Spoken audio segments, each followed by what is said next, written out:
வணக்கம். பண்டைய தமிழ் மருத்துவம். இந்த பதிவில் நம்ம எதை பற்றி பார்க்க போகிறோம்னு பார்த்தீங்கன்னா, தண்ணீரில் நிறைய சந்தேகம் இருக்குங்க. சரிங்களா? மக்களாக பிறந்த நமக்கு தண்ணீரில் ஏகப்பட்ட சந்தேகங்கள். என்ன விஷயம்னு கேட்டிங்கன்னா, தண்ணீரை எப்படி குடிக்கிறது, மினரல்ஸ் விட்டமின்ஸ் இருக்கிற தண்ணீரை நம்ம எப்படி தேர்ந்தெடுக்கிறது, பியூரிஃபை பண்ண வாட்டரை குடிக்கக்கூடாதுன்னு சொல்கிறாங்க. அதை நம்ம என்ன பண்ணலாம், எதில் பியூரிஃபை பண்ணால் குடிக்கணும், அக்வாவில் பியூரிஃபை பண்ணுறதா இல்லை இதில் பியூரிஃபை பண்ணுறதா, இல்லைன்னா பெரிய ஆர்ஓ பிளான் போடணுமா, அதில் கெமிக்கல் சேர்க்குறாங்கன்னு சொல்கிறாங்க மெம்பரைனில். அது எப்படி, அது உடம்புக்கு பிரச்சனை பண்ணாதா? ஸோ பியூரிஃபை வாட்டர் குடித்தா கிட்னி ப்ராப்ளம் வருதுன்றாங்களே, போன் ப்ராப்ளம் வருதுன்றாங்களே, நம்ம என்ன பண்ணுறது ஏது பண்ணுறதுன்னு மக்கள் குழம்பி போயிருக்காங்க. சரியா?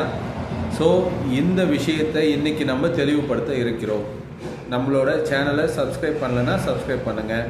அப்போ நம்மளோட நோட்டிஃபிகேஷன்ஸ் உடனடியாக உங்களுக்கு சேரும். சரியா? நம்ம வீடியோக்குள்ளே போகலாம். தண்ணீர் என்பது உலகத்தில் இன்றியமையாத ஒன்று, மிகப்பெரிய ஒரு அற்புதமான விஷயம், வரப்பிரசாதம். சரிங்களா? தண்ணீர் இல்லாத ஒரு கிரகத்தில் வாழ்வதே கடினம். காற்று இருந்தாலும் சரி, சுவாசிக்கிறதுக்கான சக்தி எதுவாக, உணவு இருந்தாலும் சரி, எது இருந்தாலும் சரி, தண்ணீர் இருக்கணுங்க. தண்ணீர் சத்து இல்லைன்னா நம்மளால் உயிர் வாழ்வது முடியாத ஒரு விஷயம். சரியா? ஆகவே டீஹைட்ரேஷன்ன்றது ஒரு ஹியூமன் பாடிக்கு, ஒரு லிவிங் பீயிங்க்கு ஆகாத ஒரு விஷயம். அப்படி டீஹைட்ரேட் ஆச்சுன்னு சொன்னாக்கா உயிருக்கே ஆபத்து வரக்கூடிய நிலை ஏற்படலாம். அதனால் தண்ணீரை தேர்ந்தெடுத்தல், அதை பருகும் விதம், அதை பற்றி நான் தெளிவாக சொல்கிறேன், நோட் பண்ணிக்கோங்க. தண்ணீரில் மினரல்ஸ் அண்ட் விட்டமின்ஸ் ஏகப்பட்டது இருக்குங்க.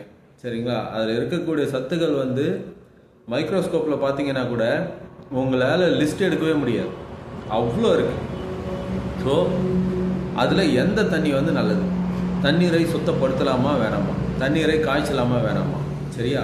நான் தெளிவாக சொல்கிறேன் பாருங்கள். தண்ணீரை காய்ச்சிறது நல்லது. சரியா? காய்ச்சி குடிக்கிறது நல்லது. அது எப்போ பண்ணணும் அப்படின்னு கேட்டிங்கன்னா, உடல்நிலை சரியில்லாத கால நேரத்தில். சரியா? உடல்நிலை சரியில்லை, ஃபீவர் இருக்குது, இல்லைன்னா டயரியா இருக்குது, இல்லைன்னா ஸ்டமக் அப்செட் இருக்குது, ஹெடேக் இருக்குது, இது போல் இருக்கும்போது இது ஜலத்தினால் ஏற்படக்கூடிய, அதில் இருக்கக்கூடிய பாக்டீரியாஸ்னால் வர சின்ன பிரச்சனைகளாக கூட இருக்கலாம். அதனால் நீங்கள் அந்த டைமில் தண்ணீரை கொதிக்க வச்சு அதில் இருக்கக்கூடிய கண்டென்ட், அந்த உப்பு சத்தானது அடியில் தங்கும் வரையில் அதை ஆற வச்சு அதுக்கு பிறகு பருகுனீங்கன்னு சொன்னாக்கா அதில் இருக்கக்கூடிய ஜல தோஷங்கள் முறிக்கப்பட்டு உங்களுக்கு வெறும் ஜலம், பியூரான ஜலம் மட்டும் கிடைக்கும். அதில் மினரல் விட்டமின் கிடைக்குமான்னு கேட்டால் கிடைக்காது. சரியா? அப்போதைக்கு உங்களுக்கு சைடு எஃபெக்ட்ஸ்லேருந்து காப்பாற்றிக்கிறதுக்காக அந்த மெத்தட் நம்ம ஃபாலோ பண்ணுறோம். சரியா? ஒன்று. மற்ற டைமில் சுடு தண்ணிகள் பருகுவது அது வேஸ்ட் ஆஃப் டைம். சரியா? அடுத்து நம்ம ஆர்ஓ பிளான்ட்டில் இருக்கக்கூடிய தண்ணீரை குடிக்கலாமா அப்படின்னு கேட்டிங்கன்னா அது டோட்டல் வேஸ்ட். சரியா? ஆர்ஓ பிளான்ட்டாக இருக்கட்டும், இல்லைனா சுத்திகரிக்கப்பட்ட குடிநீராக இருக்கட்டும், அதை பருகுவது டோட்டல் வேஸ்ட். வேறு சூழ்நிலை இல்லை, நாங்கள் மெட்ரோபாலிட்டனில் இருக்கோம், எங்களுக்கு இதுதான் வாட்டர் அப்படின்னும் போது வேறு வாய்ப்பு இல்லை. அதை நீங்கள் காய வச்சு நான் சொன்ன மாதிரி பருகிட்டு வந்தீங்கன்னா எந்த பிரச்சனையும் கிடையாது. சரியா? அதையே நீங்கள் மண்பாண்டத்தில் வச்சு, இப்போ நீங்கள் மெட்ரோபாலிட்டனில் இருக்கீங்க, அங்கே நீங்கள் ஒரு மண்பாண்டத்தில் ஒரு குடம் தண்ணி, ஒரு 20 லிட்டர் வாட்டரை நீங்கள் காலையில் போடுறீங்க. போட்டுட்டு அதை செடிமெண்ட் ஆன பிறகு ஈவினிங் வரைக்கும் நீங்கள் அதை கன்சியூம் பண்ணுறது அற்புதமான விஷயம். சரியா? ஏன்னா அதில் இருக்கக்கூடிய கெமிக்கலைஸ்டு விஷயங்கள், கெட்ட சத்துக்கள் எல்லாமே அந்த மண்பாண்டத்தினால் சுத்திகரிக்கப்பட்டு ஈர்க்கப்பட்டு உங்களுக்கு வெறும் தண்ணியானது, நல்ல தண்ணீரானது கிடைக்கும். சரியா? அதை நீங்கள் பருகிட்டு வரலாம். அப்படி இல்லைன்னா ஒரு அற்புதமான ஒரு வழி என்னன்னு பார்த்தீங்கன்னா, நீரை சூடு ஏற்றி பிறகு குழாயின் வழியாக வரும் நீரை பருகுவது மிகவும் ஆபத்தானது. சரியா? எப்படின்னா, ஓவர் டேங்க் வச்சுருக்கீங்க, அந்த டேங்க் சன்ஷேடில் இருக்குது. சரியா? அது சூரிய ஒளி வெப்பம் பட்டு அதில் இருக்கக்கூடிய மினரல்ஸ் அண்ட் விட்டமின்ஸ் அது பிரிக்கப்பட்டு அதில் சில கெமிக்கல் ரியாக்ஷன் நடந்த பிறகு உங்களுக்கு குழாயின் வழியாக அந்த தண்ணீர் வரும். அந்த தண்ணீரை நீங்கள் பருகுனீங்கன்னு சொன்னால் டெஃபினட்டாக உங்களோட கிட்னிக்கு பிரச்சனை, உங்களோட முட்டிகளுக்கு, ஜாயிண்ட்டுகளுக்கு பிரச்சனை. சரியா? இதில் மாற்று கருத்தே கிடையாது. இதில் ஞாபகமாக இருங்க, சூரிய ஒளியில் இருக்கக்கூடிய ஓவர் டேங்க்லேருந்து வர தண்ணீரை நீங்கள் குடிச்சிங்கன்னா டெஃபினட்டாக உங்களுக்கு உடம்புக்கு பிரச்சனைங்க. சரியா? கிட்னிக்கு டெஃபினட்டாக பிரச்சனை. அப்போ நீங்கள் என்ன பண்ணணும் அப்படின்னு கேட்டிங்கன்னா, நிலத்தடி நீர் டைரெக்டாக எங்கே பம்ப் ஆகி வருதோ அதில் ஒரு டேப்பை செப்பரேட் பண்ணி உள்ளே எடுத்து அப்படியே நீங்கள் அதை கன்சியூம் பண்ணுறது நல்லது. சரியா? இப்போ மோட்ரு போடுறீங்க, நிலத்தடியிலேருந்து தண்ணீர் மேலே வருது, அதை உடனடியாக நீங்கள் ஒரு குடத்துலையோ இல்லை ஒரு பாட்டிலையோ நீங்கள் ஃபில் பண்ணுறீங்க. ஃபில் பண்ணிட்டு அந்த தண்ணீரை நீங்கள் குடிக்கும் போது பிரச்சனைகள் கிடையாது. 20% தான் பிரச்சனை இருக்கும் அப்படியே இருந்தால் கூட. சரியா? மீதி 80% வந்து உங்கள் உடலுக்கு நல்லது.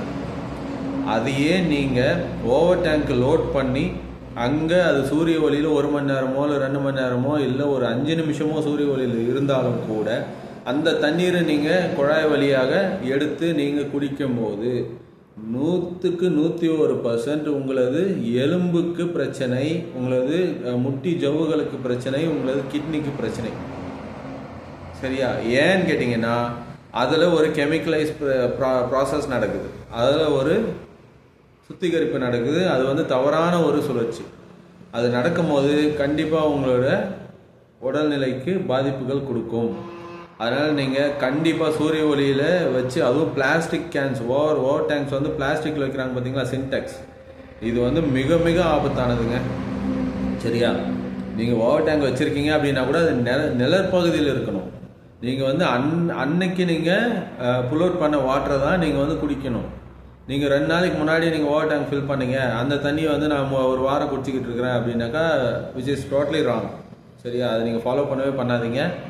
தயவுசெய்து மோட்டார் இருக்கக்கூடிய அனைத்து இல்லங்களிலும் ஒரு செப்பரேட் கனெக்ஷன் வந்து மோட்டர்லேருந்து பம்ப் ஆகும் போதே ஒரு செப்பரேட் வால்வ் வச்சு நீங்கள் பைப்பை வந்து உள்ளே செப்பரேட் பண்ணி எடுத்து அதை வந்து அன்னன்னைக்கு மோட்டரை போட்ட உடனே அந்த தண்ணீரை அப்படியே நீங்கள் குடத்தில் லைவாக எடுத்து அதை வந்து கன்சியூம் பண்ண பாருங்கள். சரியா? இதனால் உங்களுக்கு பிரச்சனைகள் என்றைக்குமே வராது. கிட்னிக்கும் எந்த பிரச்சனையும் வராது, உங்கள் உடலுக்கும் எந்த பிரச்சனையும் வராது. சரியா? இதை நீங்கள் பண்ணும்போது சூடு பண்ணலாமா, சுத்திகரிக்கலாமா, ஆரோ போடலாமா, இல்லைன்னா சின்னதாக வந்து உள்ள ஃபில்டரை ஃபிட் பண்ணலாமா, இந்த குழப்பங்கள் தேவையே கிடையாது உங்களுக்கு. சரியா? பிரச்சனை இல்லாத போகும் உங்களுக்கு லைஃப். இதை தவிர்த்து நீங்கள் வேறு எதை பண்ணனாலும் அது வந்து waste of time, waste of money. கண்டிப்பாக உங்களோட ஹெல்த்துக்கு இஷ்யூஸ் வரும். சரியா? ஸோ இதுதான் வந்து தண்ணீரில் இருக்கக்கூடிய முக்கியமான விஷயம். இதை வந்து நீங்கள் கரெக்டாக ஃபாலோ பண்ணிங்கன்னா ஜலத்தினால் ஏற்படக்கூடிய ஜல தோஷங்கள் உங்கள் உடலை பாதிக்காமல் எப்பயுமே 5 பூதங்களில் ஒரு விஷயமான தண்ணீர் வந்து உங்களுக்கு நல்லதே பண்ணும் அப்படின்னு சொல்லி இந்த வீடியோவை முடிச்சுக்கிறேன். அடுத்து ஒரு நல்ல பதிவில் பார்க்கலாம். அது வரைக்கும் நன்றி.